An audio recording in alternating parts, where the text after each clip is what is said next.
safer. Very cool. Okay, I want to ask you this. Yeah. You've been on a lot of panels here. You're a much wanted speaker here at this conference. It's been well, fun. what you do is fun. What's one story you have not been able to tell yet? I mean, they've all asked you the standard questions. Mm-hmm. You've gotten good at answering, I'm sure, those questions. But there's some aspect of the use of this for commercial real estate that you probably haven't gotten to talk about here yet. So it is how the FAA regulations are going to probably come into play for this industry and all of them.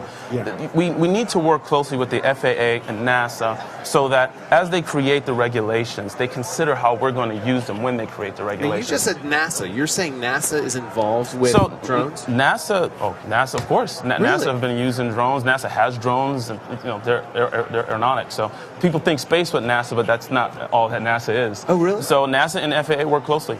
And I have a contact that I talk to on an unofficial basis, Dr. Matt Knudsen, who's in charge of UAS systems. So I'm very well informed about the regulations and what should come. You can expect that NASA or FAA is going to do the same thing they've done with systems that fly all along. Sure. It'll be very, very similar. And there will be a clear line between hobbyists and commercial How does that use. affect someone watching this? Does that mean that to the end user, we're going to end up probably having to pay a little more because we're not going to be able to reach out to a hobbyist to do the job for us? However, a lot of the problems are going to be done away with because we'll be dealing with someone who's certified, almost like a pilot needs to be certified? I think it'll be very similar to that. I think there will be a very strict but straightforward process to be able to use systems in commercial space. So people will be certified, people will be trained.